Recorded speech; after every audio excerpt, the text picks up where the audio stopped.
Hi, and welcome to the Bates Motel. I know what you're thinking, but this is not that Bates Motel. The one that you've been reading about in your newspapers lately.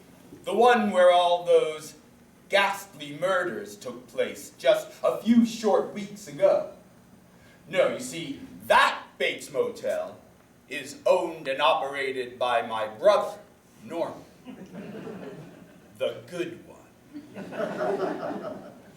This Bates Motel is owned and operated by me, Nathan, and I'm very nice. And I know that you're very nice too, and here's how I know. You are not even really here. You are just the voices in my head that I talk to when I'm lonely. And you know everything I just told you because you're in my head. And you let me say it anyway. Thank you. Well, voices in my head, I know that you like to tell me what to do from time to time, and I certainly don't want you to be frustrated because I'm not letting you speak to me now. So why don't we just get it out? On the count of 3, why don't you shout out, since it's almost Halloween, what I should dress as for Halloween this year?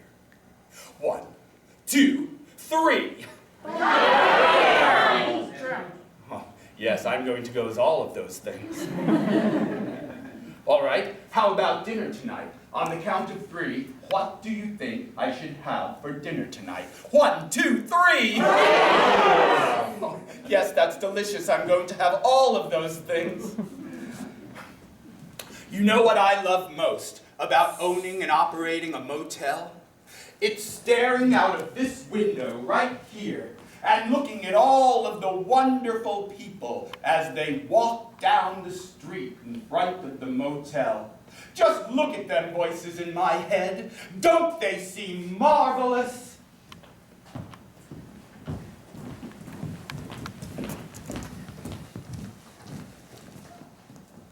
You know what, voices in my head? I just have a feeling that one of these marvelous people are going to stop and check in and become a guest in our motel tonight.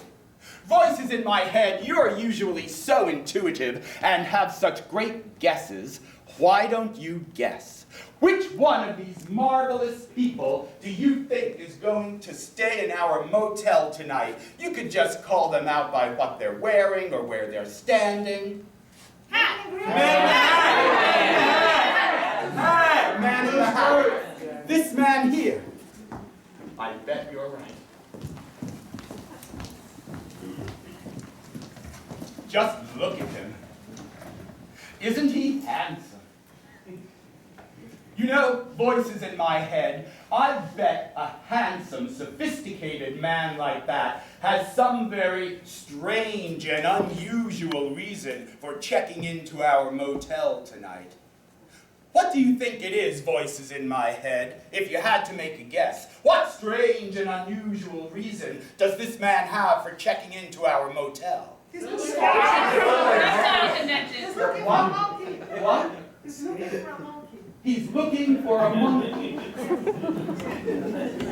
Well, that's crazy, voice in my head.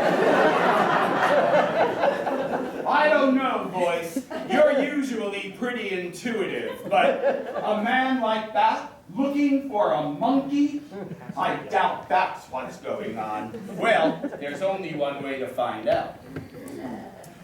And I hope you'll find this suite comfortable, Mr. Kincaid. It is our largest suite in the entire motel. It'll do, thank you. Mr. Kincaid, you won't mind my asking, but I just have to know, why did you check into our motel tonight? I'm looking for a monkey.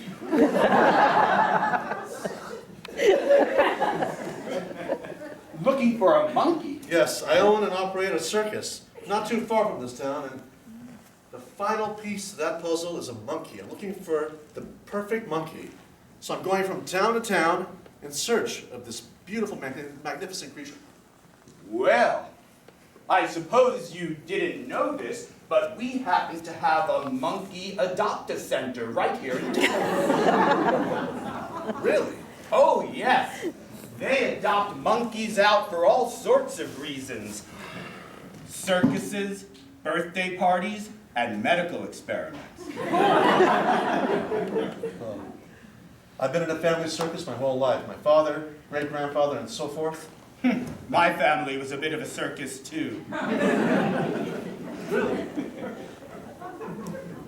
Your name's Nathan, correct? Yes, Nathan.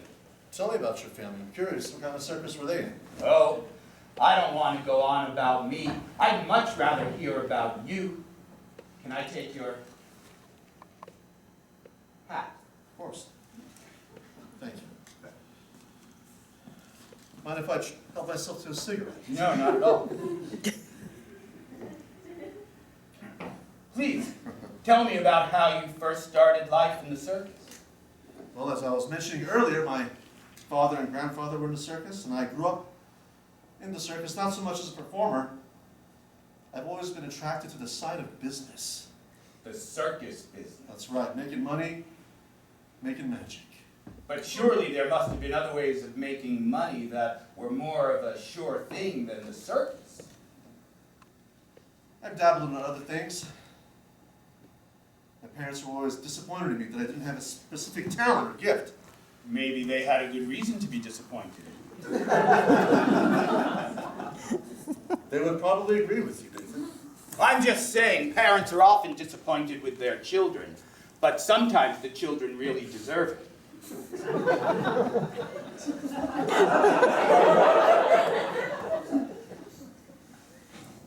Well, father's dead now. Your father's dead. Yes. Is your mother still alive? She is. Poor woman. You're an interesting man. Nathan. Thank you. You are too. My goodness, he is an interesting man, isn't he? I hope I don't kill him. I can, you know. I can kill him anytime I want to. With this knife. But I'm trying so hard to be good. You're a very opinionated person, aren't you? Yes, I am. You have to have strong opinions in order to be successful in the motel business. For example, I was the one who had to decide on the furniture. I found this. I found it at an estate sale. You have quite an eye. Do you like it? No. I must say, though, you are a rather interesting fellow to me. The way your bow tie is neatly placed, your large, lapelled coat there. Why, Mr. Kincaid, if I didn't know better, I'd think you were looking at me as if I were your monkey. Funny that you mentioned that. Maybe you could come work for me. I could use a guy like you. Oh, I'm going to kill him for sure. Oh, I don't think so, Mr. Kincaid. I'm really quite happy here at the motel. You see, I also had parents who were disappointed with me. Parents who didn't think I could live up to their expectations just because they had serious jobs in serious businesses, and I was simply a motelier. That's French. Well, I guess we relate in that aspect. Anyway, that's why I'm here. Tell me about your mother, Mr. Kincaid. How has she gotten on since your father's death? Mother's been having some trouble.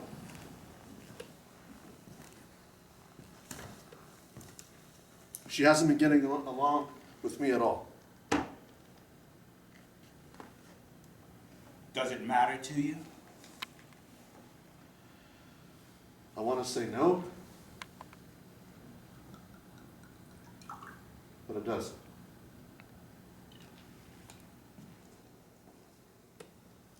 Should it? I suppose not. I need her approval. always wanted her approval. And therefore you went into the circus business.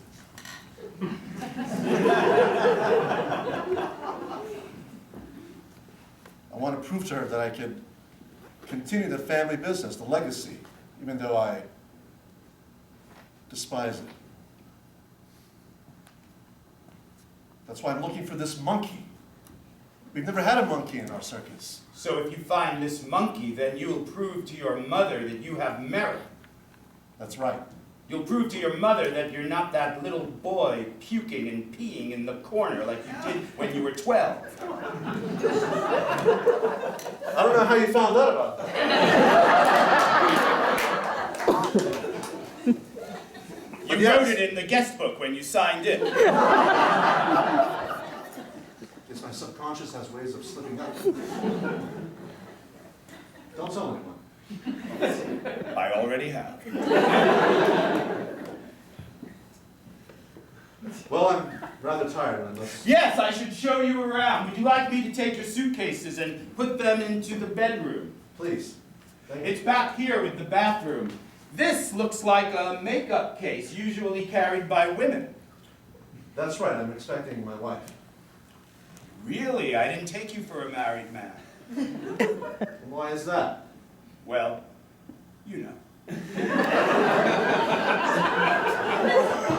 What else did I write in that book? You have latent homosexual tendencies.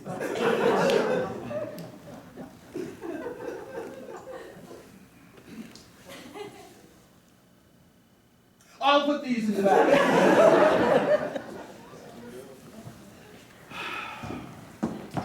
Jerry, hope I'm not late. Oh, you're not late at all. Sweetie, hi, it's a very full room. You like it? Lots of furniture, yeah. Thank you. This is the hotel. Nathan. Nathan, me? Nathan Bates. Pleased to meet you. How nice to meet you. Thank you. That is my wife. I know, I'm duly surprised. Well, He's an odd fellow. I'll allow the two of you to make yourselves comfortable. Please help yourself to anything you like. Don't eat the fruit, it's wax. Thank you, Nathan. I hope you find your monkey.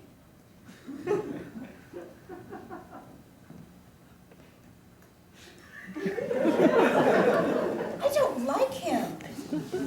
He's weird. These small town folks always freak me out. Uh, I thought the circus had freaks. well, speaking of freaks, I spoke to your mother.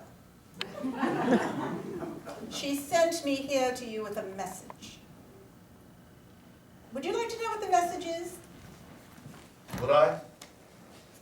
Probably not. What did she say this time? Tell him I want my monkey. As in now. Sometimes, Julia, Honey, life would be so much easier if I didn't have her just nagging at me all this time. well, I have to admit, it'd be much easier for me as well. She doesn't exactly take to me, you know. That's because you're with me. She's never approved of anything I've ever done. Oh, well, I've never been good enough for her, But even... you're good enough for me. Thank you. Just want to make that clear. You're good enough for me, and I'm very happy to be married to a woman. Then why won't you make love to me? That's my monkey! I need to find it. I could find it for you! We tried, Julia, we tried. We looked here and there, up and down, left and right, backwards. And Can't still find- that monkey is nowhere to be found. I promise you this. I'll live up to everything I promised to you, Julia. Do you know how much I want a baby? I do. You said before we got married that you wanted one too. I do. Of course I do. Do you know how to make a baby? Julie, I know that we have a rather unorthodox marriage. Married for 7 years now, and we never once... Well, you know. Oh, I know. I just need the time. I need to fill this part of my life. I promise you, once this part of my life is filled, once this puzzle comes into place, we'll have a child. Oh, as many children as you want. Jerry, I need some filling too. I need a life. I need love. I'm tired of competing with a monkey. If you want something hairy, maybe you should find a different kind of wife. What are you saying, Julia? You're saying you're tired of being married to me? I'm saying I'm tired of you ignoring me and not treating me like a wife. I'm your assistant, I'm your cook. But I'm not your lover. I'm not the one you talk to about important things. I think you're keeping a secret. I don't know, maybe you're keeping a secret from yourself, I don't know. I'm no psychologist. Tell me, Julia, what secret would that be? That you're really not in love with me and you really aren't attracted to me. And you just married me because I happen to come from wealth. So I'm that shallow now? What other reason could there be? 7 years and you... I'm going to go out for a walk. If you don't mind. Stay here. Yes, sir.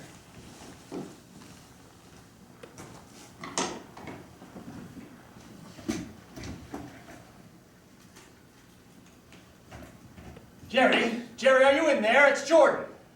Oh, he went out for a while. Hello, Julia. Hi. So, Come on in. Help yourself if you want a drink.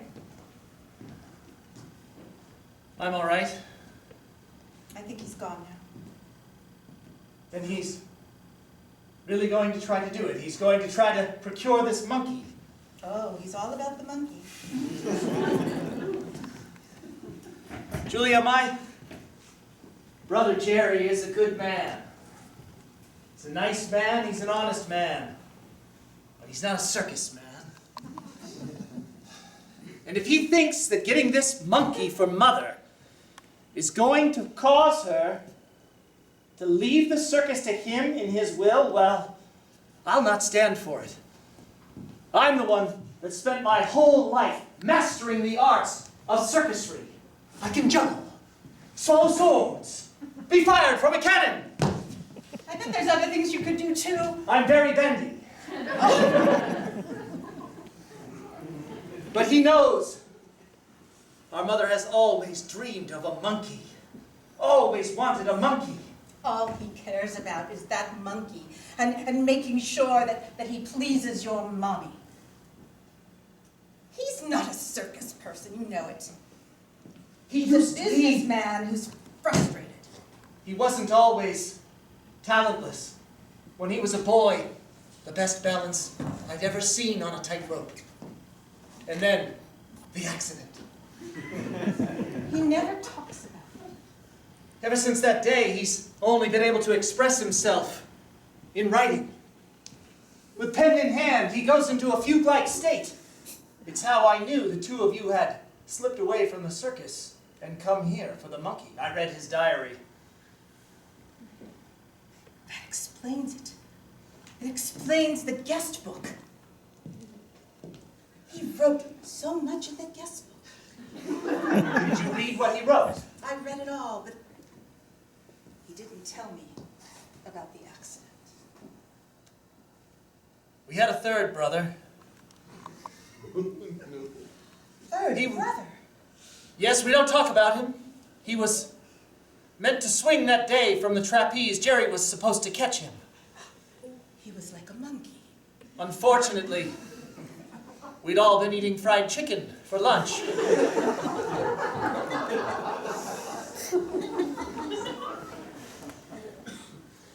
I was meant to rocket in from the cannon overhead, right as the trapeze swung, and Jerry was to catch Jason. It formed a beautiful tableau. Oh, I shudder to think, reliving that moment as I flew overhead, only to see Jerry let Jason slip from his greased-up fingers. Oh, that's horrible!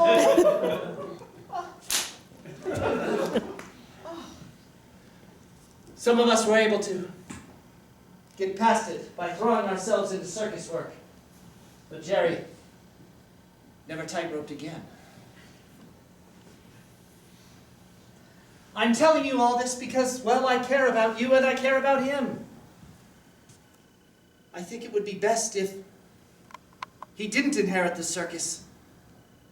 If he got far away from it, why, he might be able to find some other calling.